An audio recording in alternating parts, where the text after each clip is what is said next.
The shuttle ride down to Silva 9 was a bone-jarring descent. Lee Jun sat in the empty troop bay, his hands resting on his knees. The ship rattled and groaned as it pushed through the thick atmosphere. Outside the small viewport, the world was a swirling mass of green and orange clouds. He had seen many worlds. This one looked wet. He thought of his small apartment on the fringe world of Tegu 3. It was dry there. He missed the dryness. The shuttle landed with a final, hard thump. The rear ramp hissed down, letting in a wave of air that was hot, thick, and smelled of rotting flowers and wet metal. June shouldered his single duffel bag and walked down the ramp. The gravity was a little heavier than standard. He felt it in his knees, old injuries complaining softly. Before him was Hegemony Outpost Gamma. It was a cluster of shiny gray permacrete buildings that looked thrown onto the vibrant jungle floor. The jungle was a wall of tangled vines and massive, broadleaf trees in shades of purple and deep blue. It hummed with the sound of unseen life. The hegemony buildings ignored the jungle. The jungle waited to take them back. A human in a crisp gray uniform was waiting. Lee Jun? I'm Overseer Park Mina. She did not offer her hand. Her eyes scanned a data slate. Terraforming Consultant, Level 2. Ash Wars Veteran. Your record is sufficient. June gave a short nod. Overseer. Your assignment is the Primary Atmospheric Processor, Unit 4. It's been underperforming for 2 lunar cycles. Local diagnostics show no error. The Sitha claim it is disturbing their sacred spaces. The hegemony believes it is a maintenance failure. You will find the truth. Her tone said she already knew the truth, and it was human error. Understood, June said. His voice was low and rough, like stone grinding on stone. You will be escorted to your quarters. You can begin your work tomorrow. Do not wander. The Sitha are particular. Their sense of personal space is different. Do not touch anything. Do not interfere. Park Mina looked past him, her job already done. A silent, hovering drone glided forward to lead him away. His room was a small box in the personnel block. A bed, a desk, a sanitizer unit. The window looked out at the jungle wall. He put his bag down and sat on the bed. Creaked. He took out a small, worn photograph. It was not of a person but of a mountain on Earth back in Korea. A place called Seoraksan. It was quiet there. He looked at it for a long moment, then put it away. The next morning he went to the processor. It was a colossal machine, a series of towers and pipes and vents built into a cleared hillside. It hummed with a sound that was felt in the teeth more than heard. According to his slate, it was supposed to be pulling specific excess gases from the air and converting them into breathable nitrogen and oxygen. The output numbers were all in the red. Too low. He began his work. This was what he knew. Not people but machines. Systems. He ran his hands over access panels, feeling for vibrations that shouldn't be there. He scanned joints with a thermal reader. He took air samples from the intake vents and the exhaust ports. He worked slowly, methodically. He had learned in the Ash Wars that rushing got you killed. A missed detail was a buried friend. As he worked, he became aware he was being watched. Not by the hegemony drones, but from the tree line. Among the deep shadows of the purple leaves, shapes moved. They were tall and slender. Sitha. Their scales caught the light in shimmers of emerald and bronze. They stood perfectly still, then moved with a sudden, smooth motion to a new position. They did not approach. They did not speak. Their large, dark eyes followed his every move. He could smell them, too.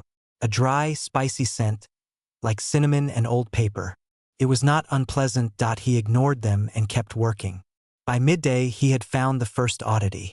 The intake filters, designed to screen out large particulate matter, were almost clean. In a jungle environment, they should have been clogged with spores and pollen. He opened a service hatch and peered inside. The machinery was spotless. Too spotless. It looked like it had been cleaned very recently. By someone who knew what they were doing. He took out his tools and began to disconnect a sensor cluster. As he did, a voice spoke behind him. It was a soft, sibilant sound, like wind through grass, translated by the small device on his belt. The rhythm is wrong. June turned slowly. Asitha stood about 10 feet away. He had not heard her approach. She was taller than the others he had glimpsed, her scales a more complex pattern of gold and deep blue. She wore no clothing, but intricate bands of woven metal circled her arms and neck. She was not looking at him, but at the processor, her head tilted as if listening to its hum. "The machine," she continued, her translated voice calm and clear. "Its rhythm is wrong. It is a bad song in the air.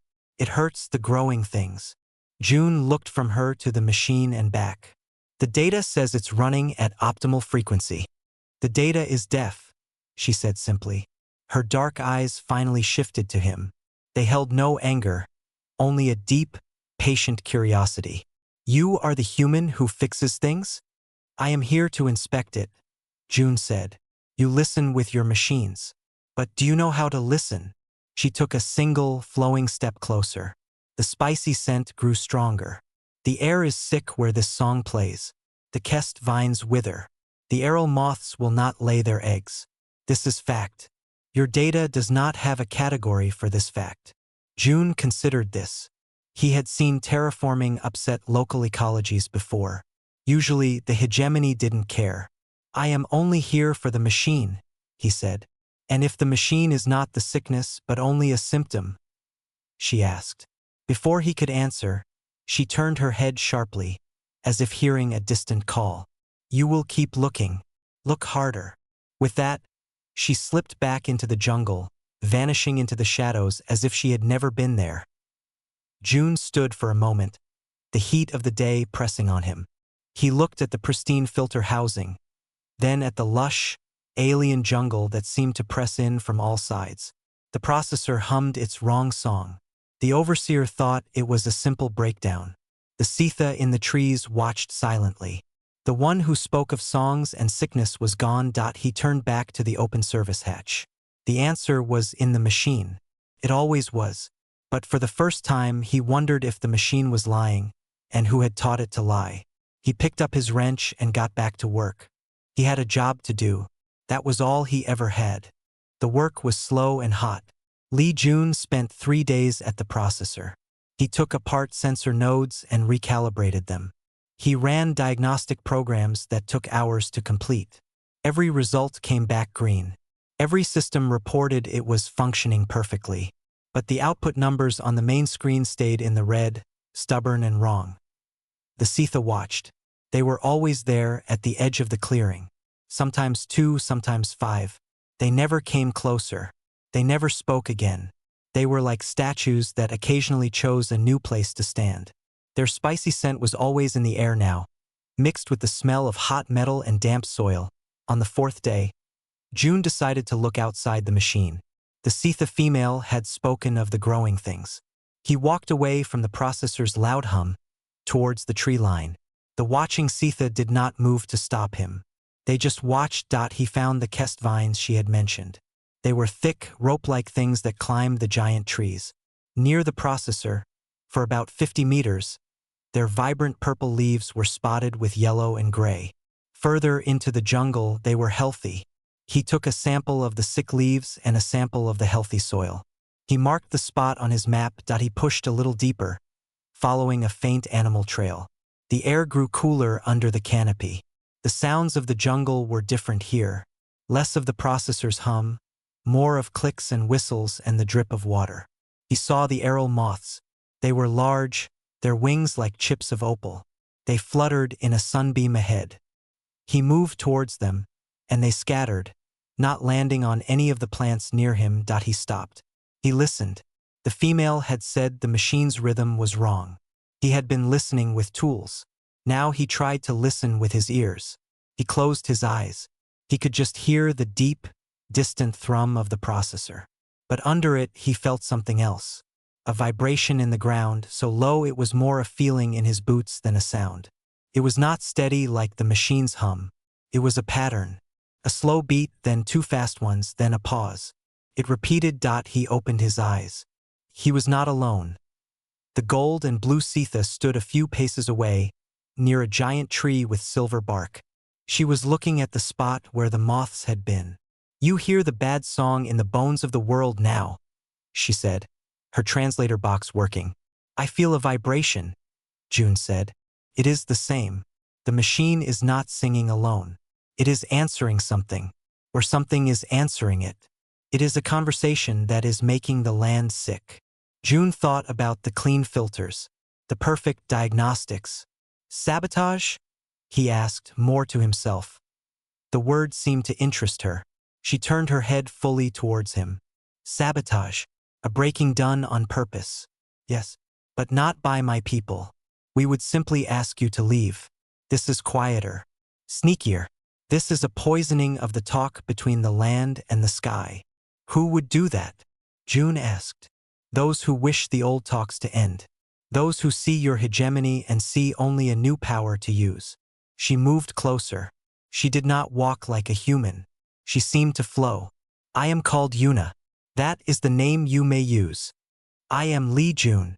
I know, Yuna said. The quiet veteran who looks at the ground, not at the stars. Why do you look so hard at this problem you did not make? It is my job, June said. Your job is to fix the machine. The machine is not broken.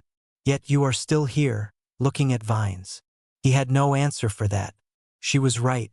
He could file a report saying the machine was fine and the ecological damage was unrelated. Park Mina would probably accept that. But it would be a lie. The machine was causing the damage. He just couldn't prove how. You are a strange human, Yuna said. You do not shout. You do not demand. You listen to the ground. She paused, her dark eyes unreadable. I will show you.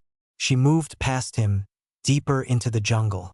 He hesitated for only a second before following. They walked in silence for a long time.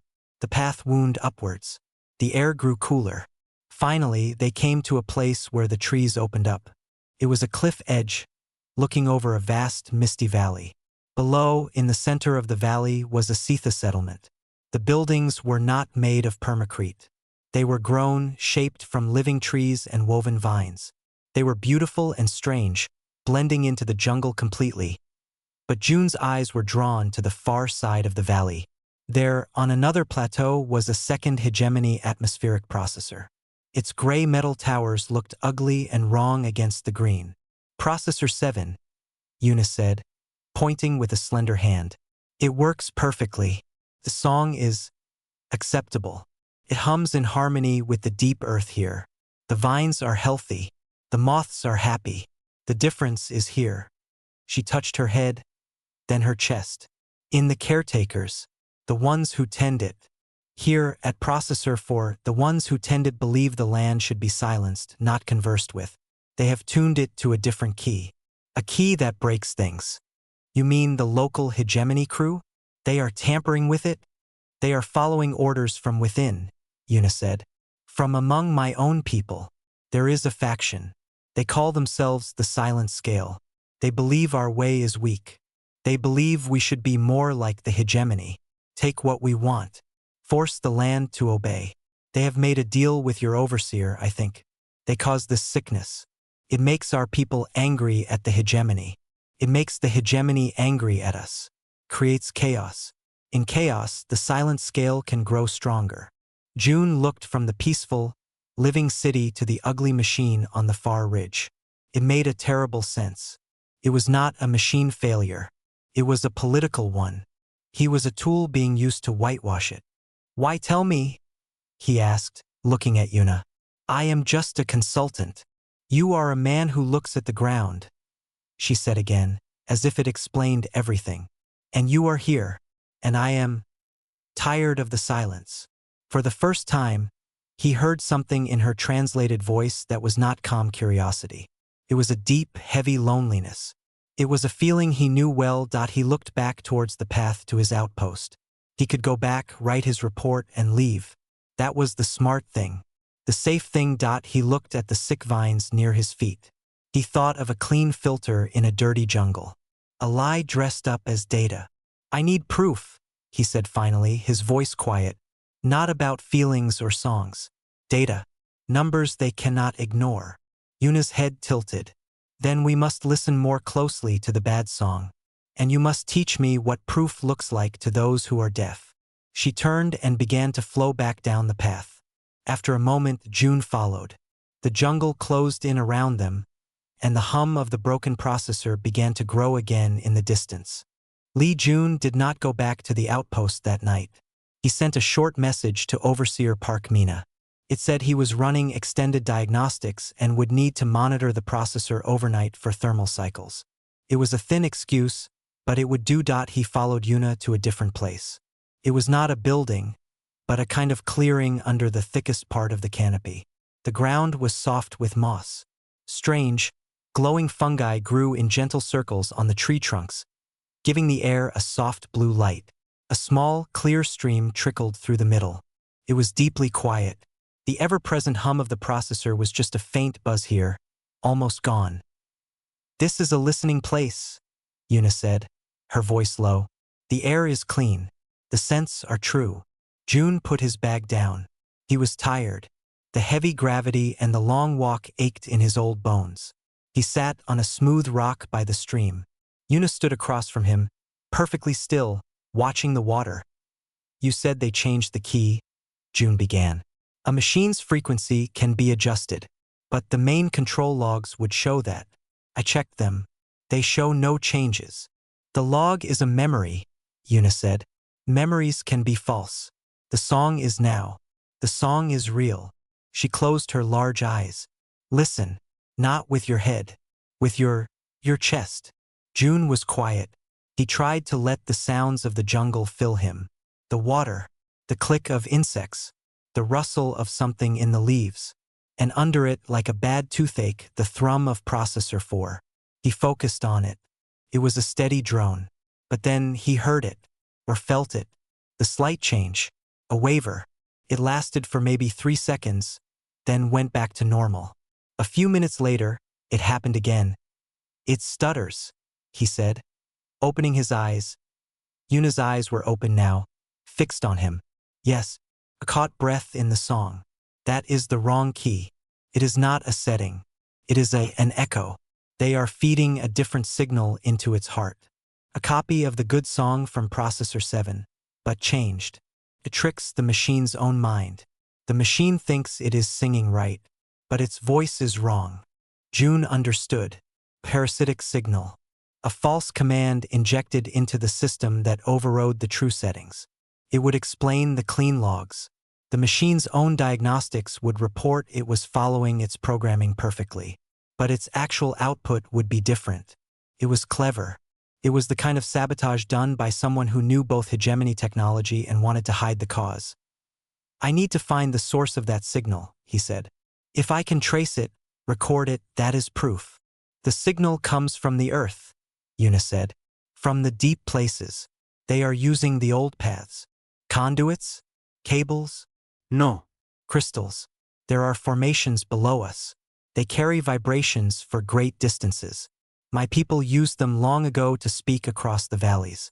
The silent scale knows this old way. They are putting their bad song into the crystal vein. The processor hears it through its roots in the ground and obeys." June pulled out his data slate. He called up the geological surveys for the area. There were mentions of dense crystalline bedrock layers. He mapped the location of Processor 4, then Processor 7. A deep, seismic fault line ran between them, a jagged vein in the planet's crust. "They are at Processor 7, he realized aloud, pointing at the map. "They are safe there. They have a perfect machine. They use it as a template. They copy its good song, change it to a bad one, and send the bad version through the crystals to Processor 4. From kilometers away." Yuna came closer to look at the slate. She did not understand the lines and numbers, but she understood his pointing. "Yes, the sickness comes from the place of health. It is their way." "I need to get to Processor 7, June said. Then he shook his head. "No. Park Mina would never allow it. It is outside my area." He thought, "I need to prove the bad song is coming into my processor. If I can isolate it, record it, and show it does not match the machine's own programming, that is evidence of tampering." "How?"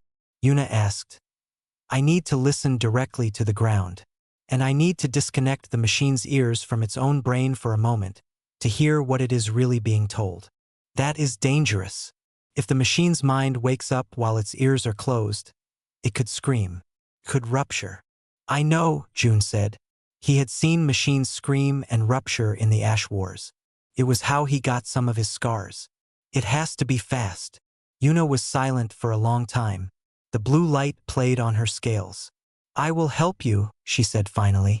My people will keep watch. The silent scale has watchers too. They will see you trying to heal the machine. They may try to stop you. That's fine, June said, his voice flat.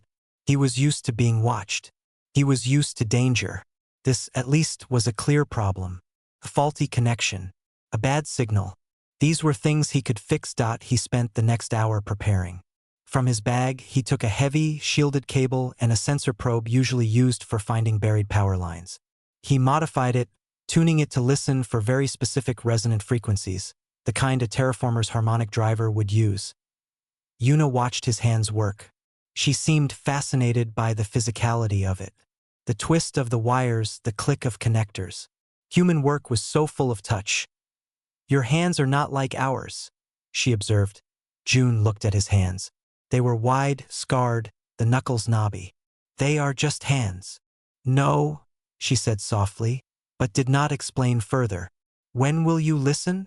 Now. The longer we wait, the more they will suspect. They left the quiet clearing and went back towards the thrum of Processor 4. The night was deep now, the jungle alive with different sounds. The Sitha watchers were still there, their eyes gleaming in the dark. Yuna made a subtle gesture with her hand, a flick of her fingers. Several of the watchers moved, slipping away into the darkness, not towards the outpost, but into the jungle in the direction of Processor 7. They were going to be the lookouts. June went to the primary grounding hub of the processor, a massive metal spike driven deep into the bedrock. This is where the machine shook hands with the planet. He connected his probe to the spike and the other end to his data slate. He would bypass the machine's brain completely. When I start, I will have about 90 seconds, he said to Yuna, who stood like a shadow beside him. If I am right, the bad song will be clear on this line. I need to record it. Then I plug the machine's own ears back in before it panics. I will listen for other things, Yuna said, her head raised, scenting the air. For the approach of anger. June took a breath. His hands were steady. This was just another wire, another connection. He reached for the main sensory input coupling on the processor's base node. With a firm pull, he disconnected it. The deep hum of the processor immediately changed. It became a higher, uncertain whine. Warning lights flashed on its tower. On his slate, the readings from the ground probe spiked. A visual waveform appeared. A steady, clean harmonic pattern. The good song. Then, like a worm burrowing into an apple, a second pattern emerged. It was almost the same but twisted. A wrong note repeating. The bad song. It was coming straight up from the ground. He hit record. It's there, he whispered. The proof was flowing into his machine. From the jungle, Yuna hissed, a sharp, sudden sound. They are coming. The silent scale. They felt the machine's distress. They are close. June looked at the timer. 45 seconds. He needed more of the recording. Stop them, he said, his eyes fixed on the waveform. Yuna melted into the darkness. He heard a rustle, then a sharp cry from the trees. Then another. It was not the sound of fighting, but of surprise and sudden, overwhelming scent. He kept recording. The machine's whine was getting desperate. A siren began to blare from the outpost in the distance. They had noticed. 30 seconds. His slate beeped. The recording was solid. He had it. He shoved the sensory coupling back into its port. Clicked home. For a terrible second, nothing happened. The whine continued to rise. Then, with a deep shudder he felt in his feet, the processor found its rhythm again. The deep, steady, wrong hum returned. The warning lights went dark. Silence fell, except for the usual jungle noise and the fading siren. Yuna appeared beside him again. Her scales were ruffled, but she was unharmed. They are gone. For now. They know we are hunting. June held up the data slate. On it, the proof was clear. 2 songs. One true, one false, tangled together. I have it, he said. Yuna looked at the screen, then at his face. You risked the machine's scream. It was the job, June said. But the words felt empty now. He had not done it for the job. He had done it because she showed him the sick vines. Because she said she was tired of the silence. You are a strange human? She repeated. But her voice was different. Warmer. Come. The outpost will send people. You should not be found here with this. She gestured to the slate. You must hide it. And yourself. He followed her once more, the proof heavy in his hand, the bad song still humming in the bones of the world. They did not go back to the listening place. Yuna led him to a different part of the jungle, a steep, rocky slope that seemed to lead nowhere. But there was a crack in the rock, hidden by a curtain of glowing vines. She slipped inside. June, after a moment's hesitation, followed. Inside, the world changed. The air was cool and still. They were in a cavern, but it was not dark. The walls and ceiling were covered in the same soft blue fungi, lighting the space like twilight. The floor was smooth stone worn by water. In the center was a pool of perfectly clear water, so still it looked like glass. The sound of the jungle was gone. The only noise was the slow, steady drip of water from the ceiling into the pool. The thrum of the processor was absent here, swallowed by the rock. This is a deep place, Yuna said, her voice a whisper that echoed softly. The crystals are close here. The bad song is loud, but the rock holds it. We can hear it, but it cannot touch us. June sat on the stone floor, his back against the wall. The adrenaline from the night's work was fading, leaving him tired. He placed the data slate carefully beside him. The proof was safe for now. Yuna did not sit. She moved to the edge of the pool and looked into the water. Her reflection looked back, a queen of gold and blue in a world of stone and soft light. You have your proof, she said, not turning. What will you do? I will give it to Overseer Park Mina, June said. It shows external signal interference. Proves the machine is not faulty. It proves someone is tampering. And then, Yuna asked, your hegemony will investigate. They will find the silent scale at Processor 7. There will be arrests, trials, maybe violence. The sickness in the machine may stop, but the sickness in my people will grow. The silent scale will become martyrs. Their idea will grow stronger in the dark. June was silent. She was right, of course. He was a technician. He saw a broken system and fixed it. He did not think about the political earthquake that might cause. In the Ash Wars, fixing a broken comms array could save a squad. It could also reveal their position to the enemy. Every action had a consequence you could not see. What do you want to do? He asked. She turned from the pool.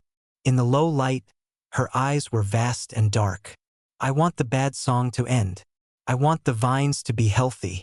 I want my people to remember that we speak with the world, not command it. But I am alone in this. You are the queen.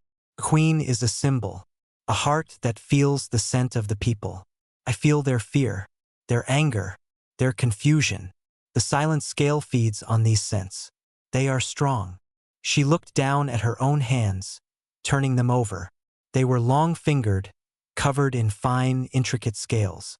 And I am numb. June waited. He was good at waiting. For my people, touch is old, primitive. We shed it as we grew wise. We speak through scent. We feel through the air. A touch of the hand is nothing. It is a crude thing for creatures who cannot smell a feeling. Her voice was flat, the translator box failing to convey any emotion. But for the queen, it is different. My biology is ancient. To be the receiver of all scents, I had to give something up. Cannot feel them. The scent of fear comes to me, and I know it is fear, but I do not feel fear. I know anger, but I do not feel anger. I am a vessel, empty. She took a step towards him. I know the theory of touch. I have read human archives. The handshake, the pat on the shoulder. the holding of hands. It is a dialogue of pressure and warmth. I understand it, but it is like understanding music by reading the notes on a page. I have never heard the song. June did not know what to say. Her loneliness was a physical thing in the cavern, colder than the stone. The silent scale, she continued. They wish to feel nothing too, but they choose it. They wish to be like machines, efficient, hard, unfeeling. They see my numbness as a weakness, a flaw. But it is not a choice for me. It is my cage. She was close to him now. She looked at his hands, resting on his knees. You have proof of their sabotage on your machine. But I have a question. A selfish one. June looked up at her. What is it? Your hands, she said. They have fixed machines. They have held weapons. They have touched your world. They are alive with feeling. She paused, and the whisper in the cavern was so quiet the translator almost didn't catch it. I am starving for the touch of a man. The words hung in the air. They were not a romantic plea. They were a desperate, clinical request. A being dying of thirst asking for a drop of water. June understood. This was not about desire. It was about existence. It was a need as basic as the air he breathed. He had seen soldiers break down, not from fear, but from the lack of a friendly hand on their shoulder for months on end. Human touch was a language, and she had never spoken a word that he felt a deep, old ache in his own chest. The ache of silence. The ache of being just a tool, a veteran, a consultant. He was also a man, alone in an alien jungle. What would you have me do? He asked, his voice low and serious. Show me, she said, just once. Show me what it is. So I can know what my people have forgotten. So I can know what I am missing. Slowly, carefully, June got to his feet. He stood before her. He held up his right hand, palm open so she could see it. The scars, the calluses, the lines of a life of work. May I take your hand? He asked. She nodded once. She extended her own hand. It was slender, the scales on the back smooth like polished stone, the palm softer, like worn leather. He did not grab it. He moved slowly, letting her see every movement. He gently closed his fingers around her wrist. Her skin was cool, and the scales were surprisingly smooth. He could feel the fine, delicate bones beneath. Then he slid his hand down, until her palm rested against his. Their fingers did not interlace. It was just one hand holding another. Una gasped. It was a sharp, sudden intake of breath. Her whole body went rigid. Her large eyes were wide, fixed on their joined hands. Pressure, June said softly. Warmth, texture. That is what it is. She did not speak. She was trembling. A fine shiver ran through her, from the tip of her tail to the crown of her head. Her fingers, which had been limp, suddenly curled, just a little, pressing against his palm. He could feel the subtle strength in them. The weight, she whispered, the translator buzzing. The heat. It is a map of you. Your scars are stories. Your warmth is life. A single, clear drop of liquid. Not a tear, but something similar. Welled in the corner of her eye and slipped down her scaled cheek. It is not nothing. It is everything. They stood like that for a long time in the quiet cavern. The water dripped. The blue light glowed. The world outside, with its bad songs and its politics, ceased to exist. There was only the simple, profound fact of contact. One lonely being reaching out, and another lonely being holding on. Finally, her trembling stopped. Her breathing slowed. She looked from their hands to his face. The emptiness in her eyes was gone, replaced by a deep, stunned wonder. You have given me a truth, she said. Now I will help you with yours. Your proof is not enough. We must catch them in the act. We must make them turn off the bad song themselves. Then your hegemony will see. Then my people will see. And the silence will be broken. She gently pulled her hand away. The cool air felt strange on his palm where her touch had been. She looked at her own hand as if it were a new, strange part of her. Thank you, Li Jun, she said. And for the first time, his name in her voice sounded like a real thing, not just a title. Sounded like a touch. The plan was simple but dangerous. It depended on timing and on the greed of the silent scale. Yuna explained it in the blue-lit cavern. The bad song is a copy.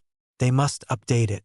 The true song from Processor 7 changes slightly with the weather, with the time of day. Their false song must change to match, or the machine's own mind might notice the lie. They will send a new command. Soon. When the dawn mist is thickest, and the jungle is quiet. June listened. He had uploaded the proof from his data slate to a secure, hidden node. If anything happened to him, it would be sent to the hegemony network. But he agreed with Yuna. Raw data was not enough. They needed a confession. We will be at Processor 7 when they do it, Yuna said. We will witness it. And you will record it not just as a signal, but as an act. How do we get there? The Overseer will not give me transport. We go the old way, Yuna said. The crystal path. It is not a path for walking. It is a current, a slide. It is how my ancestors traveled quickly. It will be unpleasant for you, but it is fast. June did not ask for details. He simply nodded. What do I need to do? You must be a shadow. Your technology must be silent. Can you make a recorder that does not sing its own electronic song? June thought. He had a small, old audiovisual recorder in his bag. It was a sturdy, military-grade device. Could be shielded. I can wrap it in a static dampening pouch. It will be blind to most signals, but it will see and hear what is in front of it. Good. You will be my shadow. My scent will hide yours. But you must stay close. Very close. They left the cavern as the first gray light of dawn touched the tops of the jungle. Instead of going up, Yuna led him deeper into the rocky slope, to a smaller, darker cave entrance. The air inside hummed with a low, subaudible vibration that made June's teeth ache. The crystal vein, Yuna said. She placed her hand on the wall. The rock was not smooth here. It was jagged, clear, and deep purple. It pulsed with a faint inner light. Step close to me. Do not be afraid. June stood beside her. She wrapped her long tail loosely around his legs, not to trap him, but to anchor him. Then she placed both hands on the crystal and hummed a single, clear note. The world dropped out from under him. It was not falling. It was being pulled. A dizzying, nauseating sense of speed in total darkness. He felt no air moving, but a terrible pressure in his ears and stomach. He saw flashes of light, purple, blue, white, streaking past. It was over in less than a minute. The pressure stopped. He stumbled, and Yuna's tail kept him upright. They were in another cave, identical to the first, but the air smelled different. Drier. The low hum was the same. Processor 7, Yuna whispered. We are below it. They crept up a narrow, natural tunnel. Yuna moved with perfect silence. June did his best, but his boots sounded terribly loud to his own ears. The tunnel opened into a large maintenance bay under the processor's main platform. It was a space of grimy metal and echoing drips, and it was occupied. 3 Sitha were there. Their scales were dull, dyed a matte gray and black. The silent scale. They stood around a piece of hegemony tech that had been crudely grafted onto a natural crystal spire rising from the floor. Wires snaked from the spire into a hacked-open hegemony transmitter. One of them was adjusting dials. A fourth figure stood in the shadows. Human. Overseer Park Mina. June felt a cold anger settle in his stomach. He had suspected, but seeing it was different. Park Mina's voice was crisp in the damp air. The update needs to be complete before the day cycle begins. The consultant is getting too close. He was poking at the ground feeds last night. One of the gray Sitha hissed. The Queen's pet human. She smells of him now. It is a pollution. She is weak, another said, its fingers working the controls. She clings to old ways, to feeling. She does not understand strength. You will have your strength, Park Mina said. Once the blame for the ecological damage is firmly on the faulty processor, and the resulting conflict discredits the Queen's peaceful approach, The hegemony will be happy to deal with a more pragmatic leadership. You get your planet back under your control. I get a promotion for solving the crisis. Now finish the upload. June, hidden behind a stack of coolant tanks, slowly raised his shielded recorder. He pressed record. A small red light glowed, invisible in the dark pouch. He focused on the scene, the hybrid machine, the conspirators, Park Mina's satisfied face. The gray Sitha at the controls gave a final twist. The new command is sent. The bad song will play sweetly for another day. The vines will continue to die. The anger will grow. It was all there. The act. The confession. Then Yuna moved. She did not attack. She simply stepped out of the shadows, into a shaft of dim light from above. The reaction was instant. The gray Sitha recoiled, hissing in shock and fear. Park Mina's eyes went wide.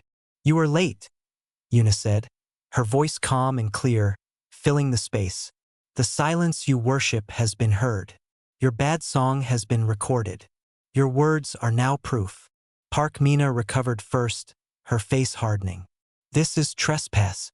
You have no authority here." She looked past Yuna, to where June was still hidden. "Lee June, I order you to come out and surrender that recorder. That is hegemony property." June stepped out. He held the recorder in his hand, the dampening pouch now hanging loose. He looked at Park Mina, then at the quivering gray Sitha.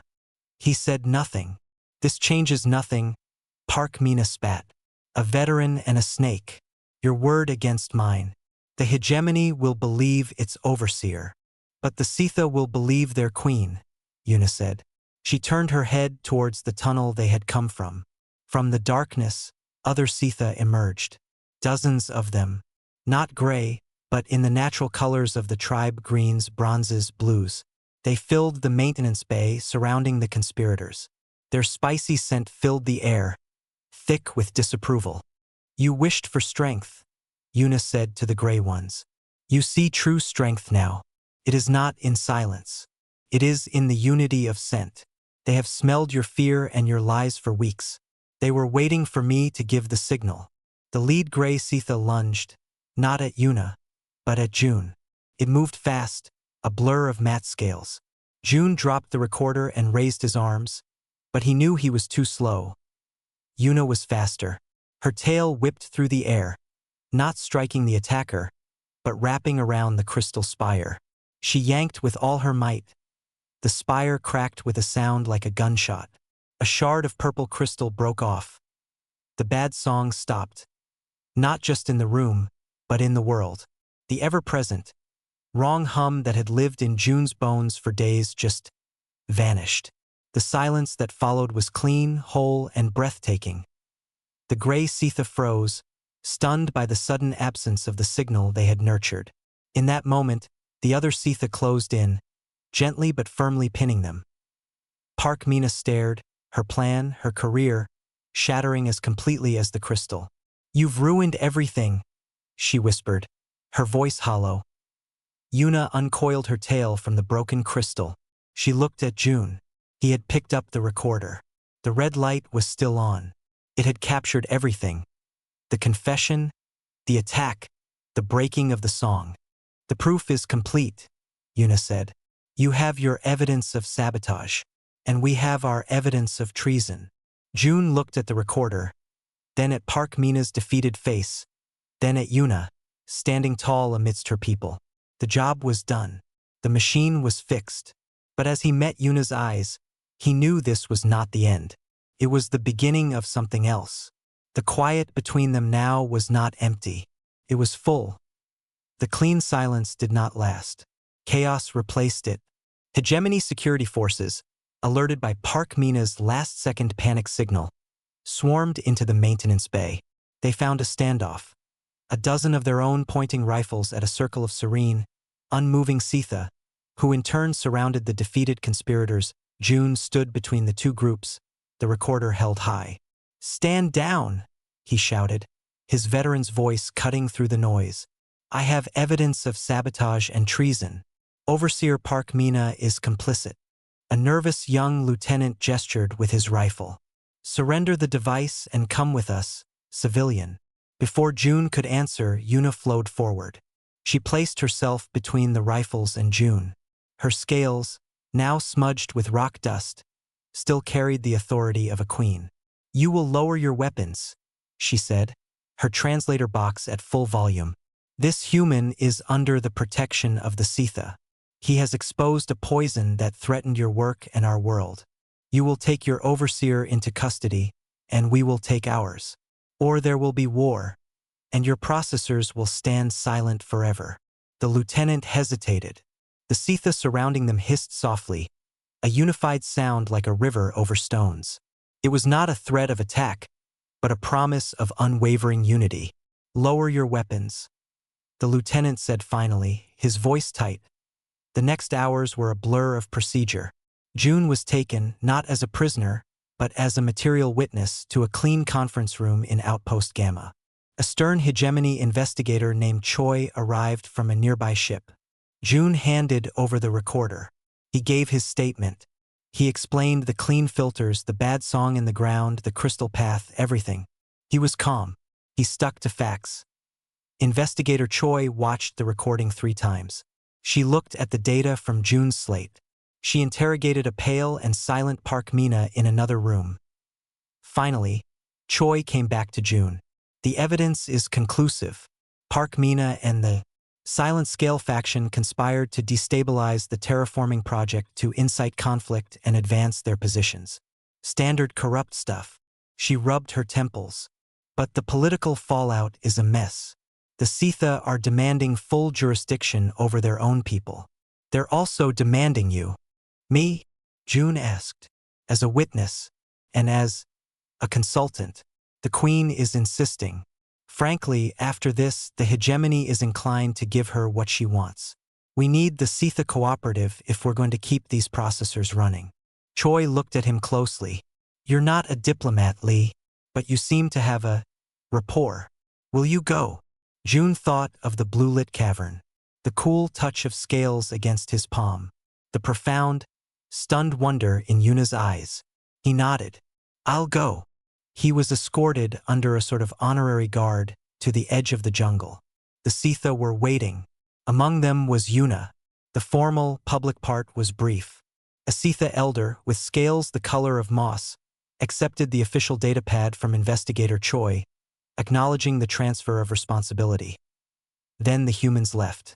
June and Yuna were alone again, at the tree line. The jungle breathed behind them. "Thank you," Yuna said. "Your proof was efficient." "It was the job," June said. But the old phrase had no weight anymore. "Come," she said. "Your new work begins." She did not lead him to the listening place or the crystal cavern. She led him to the living city in the valley. Up close, it was more amazing. The buildings were indeed grown. Their walls living wood curved into graceful arches. Walkways were woven vines strong as steel cable. The air was filled with soft scents, blooming flowers, wet earth, baking grain. Sitha moved everywhere, going about their day. They looked at June with open curiosity, but not hostility. Their scents, Yuna explained softly, were of interest and a cautious respect. They came to the heart of the city. It was not a palace, but a great open grove. In the center grew the oldest tree, its trunk wider than a house. Its branches held platforms and shaded rooms. This was Yuna's place. She took him to a private platform overlooking the valley. The good processor, number 7, was visible in the distance, humming its harmonious song. The air was clean and sweet. For a long time they stood in silence. The tension of the day slowly drained away, leaving only exhaustion. "Will they be okay?" "The silent scale?" June asked. "They will be taken to the deep, quiet places," Yuna said, "to listen to the true song of the world until their own anger echoes away. It is not a human prison. It is a healing for them and for the community they hurt." She turned to him. "You did a great thing, not just for my people but for yours. You prevented a war." June shook his head. "I just fixed a machine. You fixed more than that." She looked at her hand, then at his. "The touch you shared, it was a truth. I have carried that truth with me all day. It was my strength when I faced them. I was not just an empty queen speaking of sense. I was a being who had felt something real. June didn't know what to say. He felt clumsy with words. Yuna continued, her voice quieter. The numbness, it is still there. That cannot change. But now I have a memory that is not a scent. I have a map. She looked at his hand. May I see the map again? Slowly, June raised his hand. She reached out, but this time, she did not wait for him to take hers. She moved her own fingers first. She touched the back of his hand, tracing the line of a long, thin scar from his knuckles to his wrist. Her touch was feather-light, experimental. This one? She asked. Shrapnel, he said. A long time ago. She nodded as if filing the information away. Then she gently turned his hand over. She pressed her cool palm against his. She closed her eyes, concentrating utterly. He could feel the slight roughness of her scales, the surprising flexibility. Pressure, she whispered. Warmth, life. She opened her eyes. They were filled with that same wonder, but now mixed with a deep, aching gratitude. You have fed a starvation I could not even name. He curled his fingers, just a little, around her hand. You're not the only one who was hungry, he said, the words coming out rougher than he intended. She understood. She leaned her forehead gently against his shoulder, a gesture she had probably read about but never done. It was not a Sitha gesture. It was a human one, an offering of trust, of comfort. He stood very still, feeling the slight weight, the cool smoothness of her scales against his cheek. They stood like that as the sun began to set over the valley, painting the living city in gold and shadow.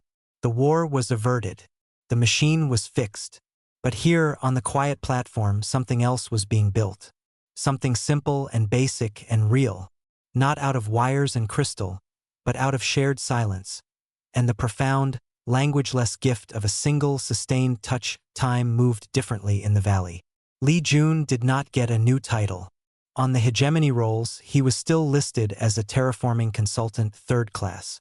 To the Sitha, he was simply June, the quiet human who lived in the Queen's Grove. He had a small room grown for him in the side of the great tree. It had a window that looked out on the misty valley. It was enough. His work changed. He no longer fixed broken machines. He helped tend them. With a team of young Sitha, curious and bright-eyed, he would visit Processor 7. He showed them how to read the human data screens. They showed him how to listen to the machine's song, with his hands on its support beams, feeling for the smooth, healthy vibration. It became a joint effort, a blending of ways. Some days he walked with Yuna. They did not always speak. They would go to the listening place or to the cliff edge or simply through the living city. People grew used to the sight of their queen and the slow-moving human veteran side by side. The scent in the air around them, Yuna told him, was one of calm curiosity. It was a good scent. But the heart of their days was the quiet time on the platform in the evening. It became a ritual. After the day's work, they would meet there as the sun faded. Sometimes they talked. He told her about the ash wars, not the battles but the small things. The taste of bad coffee. The sound of rain on a tin roof. The way dust hung in the air after an explosion. She told him of the long history of her people, of songs carried through crystal, of seasons that lasted for decades. But often, they did not talk. Touch had become their true language. It began simply. She would hold out her hand and he would take it. They would stand, watching the stars emerge, connected by that single point of contact. For her, it was a flood of sensation. The living warmth, the texture of his skin, the steady pulse of his blood. For him, it was an anchor, a point of peace in a life that had known little. Then, she began to learn. It started with his scarred hands. She would trace the lines with a fingertip and he would tell the story. Wrench slip, hot conduit, ash wars. She mapped his history onto her senses. One evening, she touched his face. He had been looking out at the valley, and he felt her cool fingers brush his temple, then trace the line of his jaw. He turned his head slightly, and her palm came to rest against his cheek. Her eyes were huge, studying his reaction. "Your face holds different stories than your hands," she said softly. Softer, tired, but not sharp. He nodded, not trusting his voice. No one had touched his face like that in a very long time. She learned the human gesture of a hand on the shoulder. A solid, reassuring weight. She learned to brush a bit of moss from his sleeve, her fingers lingering on the rough fabric of his shirt. Each touch was an experiment. Each was a discovery. For June, it was a slow thaw. The cold, hard knot of solitude he had carried since the war began to loosen. He was not just a tool to be used here. He was a man seen and acknowledged in the simplest way possible. He began to initiate contact too. A light touch on her arm to point out a flock of glittering nightbirds. A steadying hand when she leaned over the platform's edge to smell a night-blooming flower. He was teaching her the alphabet of touch. And in doing so, he was learning to read it again himself. One night, a heavy rain fell on the valley. They sat under the shelter of the broad leaves on the platform. The sound was a roar on the canopy above, but where they sat, it was a quiet, private drumming. Yuna was quieter than usual. She had been dealing with the elders all day, the lingering politics of the silent scales healing. The scent of tiredness was on her, she said. "Does it bother you?" June asked. "That I can't smell what you smell? That I'm deaf to that whole world?" She considered this, watching the rain sheet down. "No," she said finally. "You are deaf to my world, but I was numb to the world. You have given me a new sense. A smaller one, but deep, like the crystals. It goes straight down." She looked at him. "Does it bother you that my touch is not human? That it is cool and scaled and strange?" He didn't even have to think. "No," he said, echoing her. "It is just your touch. It is true." She held out her hand. He took it. They sat in silence, listening to the rain, the heat of his hand slowly warming her cool one as the weeks turned into months. The hegemony sent a new overseer, a man named Kim Tae-shik. He was polite, efficient, and clearly under orders to be cooperative. He met with June regularly for reports. During one meeting, Kim Tae-shik leaned forward. "The terraforming metrics are excellent. Better than projected. The Sitha collaboration is surprisingly effective. Your work is noted." He paused. "Some on the council call you the human interface. They think it's a valuable position. They want to know if you'd be willing to extend your contract permanently." June looked out the window of the outpost office, towards the green wall of the jungle. He thought of the quiet platform, the feel of cool, smooth scales under his hand, the profound peace. "Tell them the interface is not for sale," June said, his voice calm. "But the consultant is staying." The overseer nodded, as if he had expected this answer. That evening, on the platform, June told Yuna about the offer. She listened, her tail coiled gently beside her. "What will you do?" she asked, though her scent, she later told him, already knew the answer. "I am home," he said simply. The word hung in the air between them. It was a big word. It had no place in a veteran's life. But here, in this strange, beautiful valley with this alien queen, it was the only true word. Yuna did not speak. Instead, she shifted closer to him on the bench. She did not take his hand. Instead, she slowly, carefully, leaned her body against his side.